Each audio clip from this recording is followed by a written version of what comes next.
오늘은 사도행전 17장 말씀을 통해서 바울의 아레오바고 설교라는 제목으로 같이 이제 은혜 나누겠습니다. 오늘 여기 본문의 말씀은 바울의 제2차 전도 여행 때 생긴 일입니다. 바울이 데살로니가를 거쳐서 베레아에서 아테네까지 오게 됐습니다. 아테네는 당시 이 헬라 문화의 중심지로 가장 우상이 많은 도시였습니다.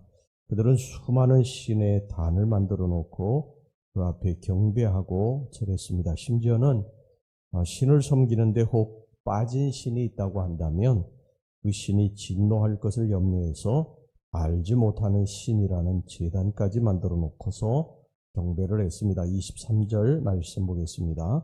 내가 두루 다니며 너희가 위하는 것들을 보다가 알지 못하는 신에게라고 새긴 단도 보았으니 그런즉 너희가 알지 못하고 위하는 그것을 내가 너희에게 알게 하리라.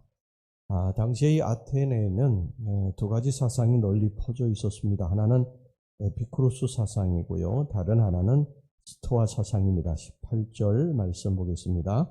어떤 에피쿠로스와 스토아 철학자들도 바울과 쟁론할세 어떤 사람은 이르되 이 말쟁이가 무슨 말을 하고자 하느냐 하고 어떤 사람은 이르되 이방신들을 전하는 사람인가 보다 하니 이는 바울이 예수와 부활을 전하기 때문이라라. 먼저 이 에피쿠로스는요, 쾌락주의자들 또 현실주의자들을 말합니다. 영적인 일에는 별로 관심이 없고 이 땅에서 삶의 최고의 가치를 두고 살아가는 사람들, 이런 사람들을 보통 이제 에피쿠로스라고 이야기를 합니다. 또 한 부류의 사람들은 스토아 철학자들인데 이들은 반대로 극단적인 금욕주의자들입니다. 용기, 절제, 정의, 덕 이런 플라톤의 사덕을 중요시 여기고 생활을 합니다. 이들은 금욕 생활을 하면서 자신의 모든 허물들이 씻어지고 신과 하나가 된다고 보았습니다. 이렇게 당시 아테네에는 이 헬라 사상을 이어받은 철학자들 또 변증가들이 모여서 서로 철학과 사상을 논하고 저마다 새로운 지식을 얻기를 원했습니다. 이런 거 하는 거를요, 그 당시 사람들은 굉장히 아주 즐거워하고 기뻐했어요. 아침에 출근해가지고 저녁 늦게까지 서로 토론하는 것을 즐겼습니다. 자, 19절서부터 21절까지 말씀을 보겠습니다. 그를 붙들어 아레오바고로 가며 말하기를 네가 말하는 이 새로운 가르침이 무엇인지 우리가 알 수 있겠느냐? 네가 어떤 이상한 것을 우리 귀에 들려주니 그 무슨 뜻인지 알고자 하노라 하니 모든 아덴 사람과 거기서 나그네 된 외국인들이 가장 새로운 것을 말하고 듣는 것 이외에는 달리 시간을 쓰지 않음이더라. 아침부터 저녁까지 그런 회랑 같은데 또 아레오바고 언덕 같은 그런 곳에 모여가지고 그냥 계속 토론하고 새로운 어떤 사상에 대해서 듣는 것을 즐겨했습니다. 그래서 이 헬라 철학을 보통 이 관념 철학이라고 그러는데요. 이 관념 철학을 또 귀족 철학이라고도 그럽니다. 왜 그렇습니까? 여러분, 배고픈 사람이 아침서부터 저녁까지 앉아가지고 서로 토론하고 뭐 새로운 사상 듣고 학문 듣고 이것을 하는 것을 즐겨 할 수 있겠습니까? 배고픈 사람은 일해야지 먹고 살지 않아요. 그런데 이렇게 할 수 있는 사람은 귀족밖에 할 수가 없어요.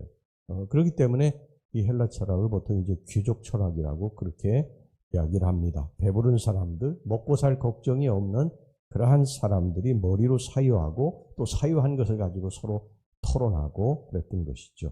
자, 바울은 이처럼 우상이 가득하고 바르지 못한 사상이 퍼져 있더니 아테네에 도착을 해가지고 아레오바고 언덕에서 그들에게 강력한 설교를 하게 됩니다. 그들이 처음 듣는 설교였죠. 처음 듣는 사상이었어요. 그러니까 막 사람들이 웅성웅성했습니다. 이게 어디서 나온 사상이냐? 그러면서 또 막 관심을 기울이게 된 것이죠.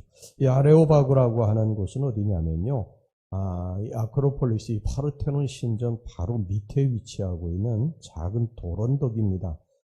이 파르테논 신전은 헬라 문화의 중심지라고 할 수 있고 모든 신이 모셔져 있던 신전입니다. 이 바울은 이런 파르테논 신전 앞에서 정면으로 그들을 대하는 설교를 했던 것입니다. 무슨 설교를 했느냐? 바로 하나님에 대해서, 예수 그리스도에 대해서 설교를 했습니다. 너희들이 알지 못하고 위하는 그것을 내가 너희에게 알게 하리라. 너희들이 알지 못하는 신에게, 이런 단어를 새겨놓고 그 앞에 절하는데, 그 알지 못하는 신에 대해서 내가 너희들에게 지금 이야기하겠다. 그러니까 그냥 사람들이 웅성웅성 이제 모여들기 시작을 한 것이죠. 자, 23절 보겠습니다. 내가 두루 다니며 너희가 위하는 것들을 보다가 알지 못하는 신에게라고 새긴 단도 보았으니, 그런즉 너희가 알지 못하고 위하는 그것을 내가 너희에게 알게 하리라. 자, 그래서 바울이 여기서 이제 설교를 하게 되는데요. 예수 그리스도가 어떤 분이신가 하는 것에 대해서 이들에게 이제 이 사상을 전하게 되는데, 오늘 이것이 이 설교의 내용을 우리가 좀 같이 살펴보도록 하겠습니다. 첫 번째, 그분은 예수 그리스도, 너희들이 알지 못하고 새긴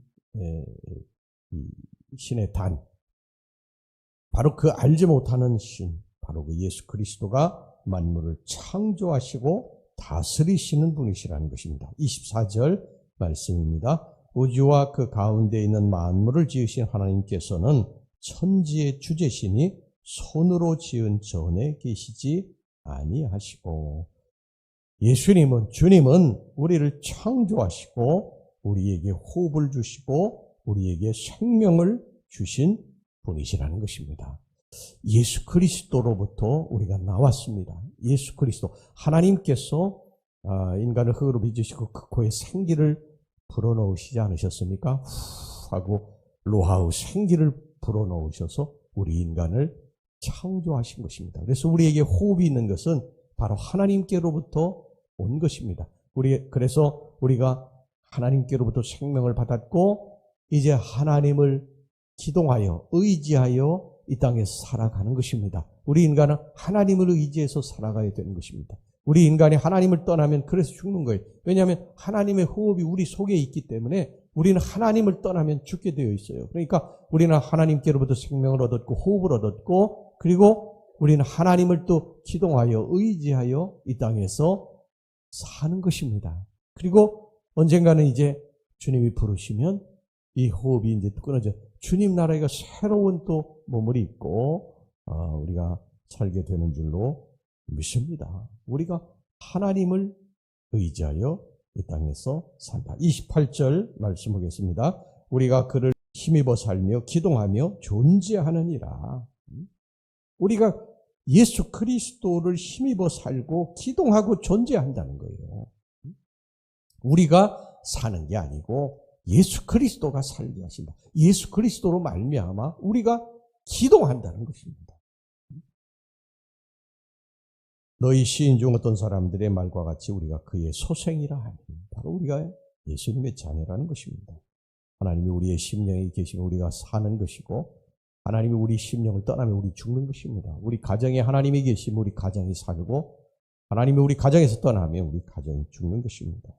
그분은 우리의 생수시고 우물이신 것을 믿으시기를 바랍니다. 그분은 우리 인생의 목마름을 해결해 줄 유일한 분이세요. 어디든지 하나님 계시면 살 것이고, 하나님 계시지 않은 메마른 사막이 될 것입니다. 그 다음에 이제 두 번째로 예수 그리스도가 어떤 분이시냐? 그분은 우리의 연대를 정하시고 거주의 경계를 정하십니다. 26절 말씀, 인류의 모든 족속을 한 혈통으로 만드사 온 땅에 살게 하시고 그들의 연대를 정하시며 거주의 경계를 한정하셨으니, 여러분, 우리의 생명의 연수는 그분이 정하시는 거예요. 우리가 20년을 살든 50년을 살든 70년, 80년 또 더 살아서 90년, 100년을 살든 이거 하나님이 정하신 것입니다. 그냥 운이 없어서 죽은 게, 병들어 죽은 게 아니고 하나님이 정하신 연대가 됐기 때문에 우리가 죽는 것입니다. 여러분, 우리의 생의 연수는 전적으로 그분께 달려있는 거예요. 참새 한 마리도 그분의 허락하심이 없으면 떨어지지 않는다고 성경이 말씀하고 있지 않습니까? 여러분, 주님이 때가 됐다고 오라고 부르시기 때문에 우리가 가는 것을 믿으시기를 바랍니다. 그러니까 우리가 갈 때에 너무 원망하고 또 불평하고 그래서는 안 됩니다. 주님이 부르시는 거기 때문에 아멘 하고 가야 됩니다. 우리를 이 땅에 두심은 그분이 우리를 통해 하실 일이 있기 때문이에요.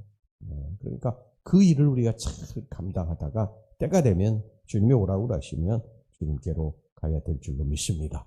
그분이 바로 우리의 생명의 주인이시기 때문에 우리는 그분으로부터 생명을 받았기 때문에 이 땅에 사는 동안 열심히 살다가 주님이 오라고 하시면 주님 제가 여기 있습니다. 예, 주님께로 갑니다. 내 영혼을 받으소서. 그러고 주님께로 가는 것입니다. 그 다음에 이제 거주의 경제도 정하신다고 해서 거주 우리가 사는 것, 우리가 한국에 사는 것도 이게 어떻게 하다 보니까 이게 한국에 태어난 것이 아니라 하나님이 그 거주의 경계도 그렇게 정하신다. 우리가 응암동에 와 사는 것도 이게 하나님이 거주의 경계를 정하신 것이다. 윤평구에 와서 사는 것도 하나님이 거주의 경계를 정하신 것이다. 우리가 마포구에 또 서대문구에 사는 것도 또 다 하나님이 거주의 경계를 정하신 것이다. 때로 미국에서 때로 유럽에서 살게 하시는 것도 하나님이 하시는 일이라는 거예요. 나이 이사가는 것까지도 하나님이 인도하신다는 것입니다. 그러므로 여러분 하나님은 은이나 돌에다가 새겨서 우상으로 섬길 분이 아니십니다. 그분은 지금도 살아계셔서 우리들과 함께 하시는 분이신 줄로 믿습니다. 우리와 같이 호흡하시고 우리들과 같이 걸으시고 우리들과 같이 잡수시고 우리들과 같이 뛰시고 우리들과 같이 웃으시고 우리들과 같이 슬퍼하시고 우리들과 같이 고통을 나누십니다. 그분은 생명이 없는 돌멩이가 아닙니다. 움직이지 못하고 생각지 못하는 우상이 아니에요. 그분은 살아계셔서 오늘도 우리와 함께 하시고 우리와 동행하실 것입니다. 우리에게 피할 길을 주시고 또 우리가 만날 사람을 예비하시고 우리의 마음을 주관하시고 우리의 발걸음을 인도하실 것을 믿으시기 바랍니다. 오늘 하루도 주님의 손을 꼭 붙잡고 승리하는 그런 복된 날이 되시기를 주의 이름으로 축원합니다. 기도하겠습니다. 하나님 아버지, 오늘 사도 바울이 아레오바고에서 설교한 바로 그 하나님 예수 그리스도가 어떤 분이신가? 그분은 만물을 창조하시고 다스리시는 분이시라는 사실, 또 그분은 우리의 연대를 정하시고 거주의 경계를 정하시는 분이시라는 것, 우리가 그분을 의지하여 살다가 우리가 그분과 손을 잡고 주 영원한 나라에 언젠가 가게 될 것이라는 사실, 항상 이것을 우리가 잊지 말고 살게 하여 주시옵소서. 예수님의 이름으로 기도하옵나이다. 아멘.